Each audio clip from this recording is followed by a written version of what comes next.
Hello students. This question was asked in GATE 2022 forenoon session. The question was like this. A cylindrical disc of mass 1 kg and radius 0.15 meter was spinning at angular velocity of 5 radian per second. When it was placed on a flat horizontal surface and released. Okay, so initially the initial state was not a pure rolling condition. Initially the body was in pure rotation motion. Okay, initially the body was in pure rotational motion. सिर्फ और सिर्फ इसके साथ omega associated था which was से 5 radian पर second, जिस समय उसको सरफेस के ऊपर रखा गया. ओके,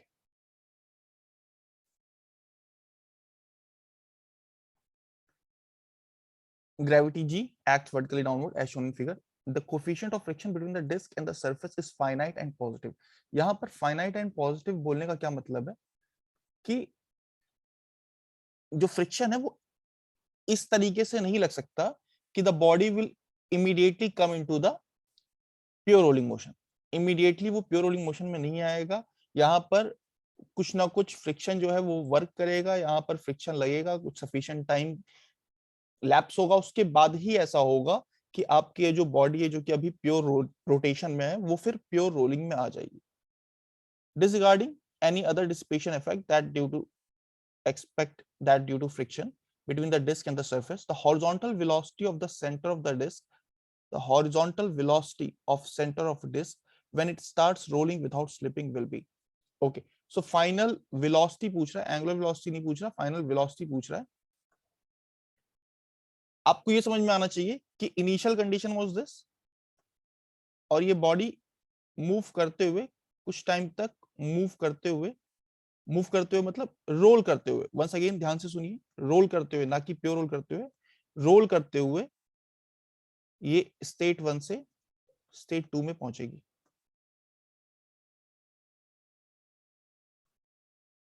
स्टेट 2 क्या है आपकी? स्टेट 2 है जब बॉडी प्योर रोल करना शुरू कर दी है. ठीक. मीनवाइल बॉडी क्या कर रही थी? मीनवाइल बॉडी कर रही थी rolling motion. Meanwhile it was performing rolling motion. तो जब आपने इसको ड्रॉप किया इस सरफेस पर, तब ये प्योर रोलिंग, प्योर रोटेशन में थी. And after some time, after travelling some distance, it will start moving with a pure rolling condition. अब ये प्योर रोलिंग कंडीशन क्या होगी? प्योर रोलिंग कंडीशन कुछ इस तरीके से होगी कि इसकी एक लीनियर वेलोसिटी होगी v नॉट और एक एंगुलर वेलोसिटी होगी ओमेगा नॉट. फाइन. नाउ सबसे पहली बात ये कि फ्रिक्शन लगेगा या नहीं लगेगा? बिल्कुल लगेगा फ्रिक्शन. स्टार्टिंग में सरफेस की टेंडेंसी नहीं है स्लिप करने की, सरफेस स्लिप कर रहा है properly. Because of this omega, the point is having only the linear velocity in a backward direction, and therefore the friction will come in the forward direction on the rolling object. ठीक है, तो ये rolling object पे friction का direction है. What this friction will be doing? This friction will be doing two things. First thing, it will be increasing the linear velocity of the center of mass. ये जो आपकी body है इसकी ये linear velocity को increase कर रहा होगा. क्यों लीनियर वेलोसिटी को इंक्रीज कर रहा होगा? क्योंकि अब आपके बॉडी के ऊपर एक फोर्स अप्लाई हो रहा है, और अगर बॉडी के ऊपर किसी पर्टिकुलर डायरेक्शन में फोर्स अप्लाई हो रहा है तो उस डायरेक्शन में acceleration of centre of mass आएगा. Acceleration of centre of mass आएगा, इसका मतलब कि सेंटर ऑफ मास की वेलोसिटी भी इंक्रीज करेगी, लीनियर वेलोसिटी भी इंक्रीज करेगी. ठीक. तो basically it will start increasing the v and it will also reduce the omega. Omega आपका 5 रेडियन पर सेकंड पर है इस समय, but after a while it will reduce. क्यों रिड्यूस होगा? क्योंकि देख सकते हैं कि ओमेगा क्लॉकवाइज है 5 रेडियन पर सेकंड से, और जो फ्रिक्शन है उसकी वजह से moment about centre will be counter clockwise, and therefore the omega will ultimately decrease. So v will keep on increasing, omega will keep on decreasing, and ultimately a situation will come where v naught is equal to r omega naught, और यहाँ पर आपकी pure rolling condition शुरू हो जाएगी और उसके बाद फिर कोई फ्रिक्शन नहीं होगी. अगर हम हर एक चीज को मान ले कि बाकी कुछ चेंजेस नहीं आ रहे हैं, सरफेस आपका बिल्कुल कोई भी इरेगुलरिटीज नहीं है, कोई भी आपका बम्प नहीं आने वाला, तो आप मान सकते हैं कि ये बॉडी फिर इनफाइनाइट तक इसी तरीके से मूव करती रहेगी। Even when there is a possibility of getting the friction from the surface, still there will be no friction. Okay, तो ये तो दूसरा कॉन्सेप्ट हो गया, ये बिल्कुल अलग क्वेश्चन इसमें बन सकता है।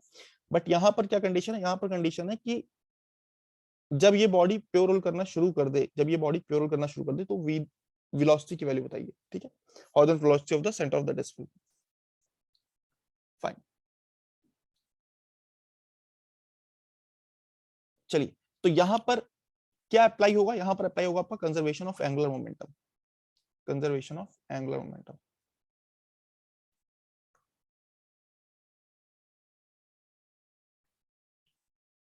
कोई पूछ सकता है कि sir conservation of linear momentum क्यों नहीं? तो कंजर्वेशन ऑफ लीनियर मोमेंटम इसलिए नहीं क्योंकि आपका फोर्स लग रहा है, फ्रिक्शन फोर्स लग रहा है बॉडी के ऊपर किसी पर्टिकुलर डायरेक्शन में, एक नेट एक्सटर्नल फोर्स आ रहा है। अगर एक्सटर्नल फोर्स आ रहा है तो एंगुलर मोमेंटम उसका कंजर्व नहीं रहेगा।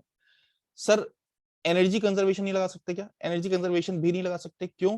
क्योंकि आपका सिर्फ और सिर्फ फ्रिक्शन नहीं लग रहा है, यहां पर फ्रिक्शन काम भी कर रहा है, क्योंकि स्लिपिंग हो रही है, क्योंकि यहां पर from state 1 to state 2 continuous slipping भी हो रही है। इन केस अगर ये बॉडी प्योर रोल कर रही होती from state 1 to state 2 accelerate करने के साथ साथ, तो फ्रिक्शन तो होता, पर फ्रिक्शन की वजह से कोई काम नहीं होता।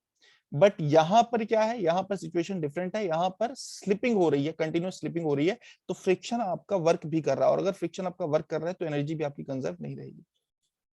ओके, तो ये समझ में आ रहा है कि एनर्जी कंजर्व नहीं रह सकती, ये समझ में आ रहा है कि लीनियर मोमेंटम कंजर्व नहीं रह सकता, बट एंगुलर मोमेंटम कंजर्व रहेगा। अब एंगुलर मोमेंटम मतलब क्या हुआ कि यहाँ पे रोटेशन से बात आ रही है कुछ। जब भी रोटेशन आएगा कहीं पर भी, किसी भी सवाल में, किसी भी कॉन्सेप्ट में, तो rotation about what, the point will become very important, ठीक है, जिस पॉइंट के अबाउट, जिस एक्सिस के अबाउट आप ये एंगुलर मोमेंटम को कंजर्व करा रहे हैं, that will become very very important. तो यहां पर मैं बताना चाहूंगा कि कोई भी पॉइंट ले लो इस सरफेस के ऊपर, ये सरफेस, जिस सरफेस के ऊपर ये बॉडी मोशन परफॉर्म कर रही है, उस बॉडी, उस सरफेस के ऊपर आप कोई भी पॉइंट ले लीजिए, से this is your point A, कोई भी पॉइंट ले लीजिए, the angular momentum will remain conserve.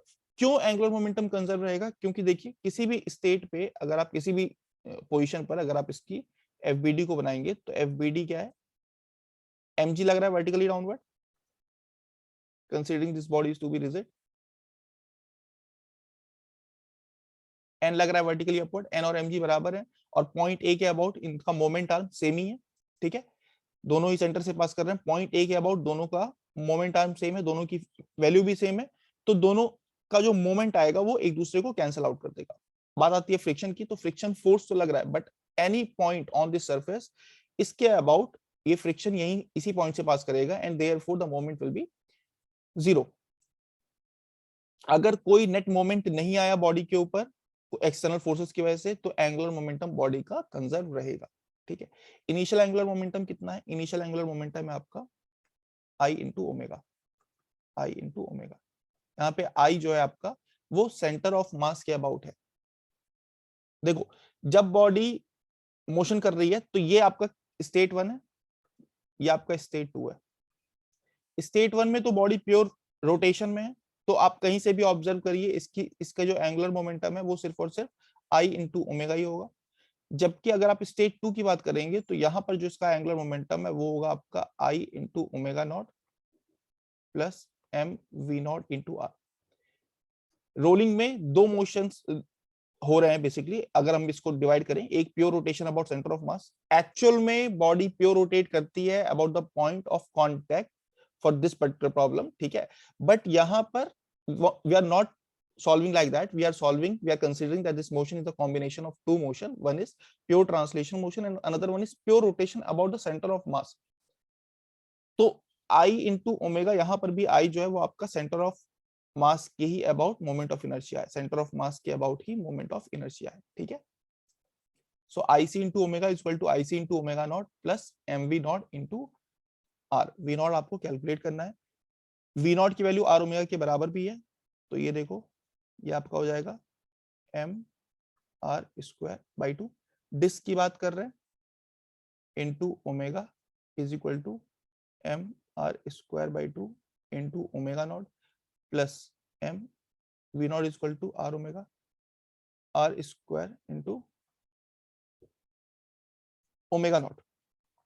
तो ये आपका हो जाएगा 3/2 mr² ओमेगा नॉट, ये आपका mr²/2 इंटू ओमेगा के बराबर हो जाएगा।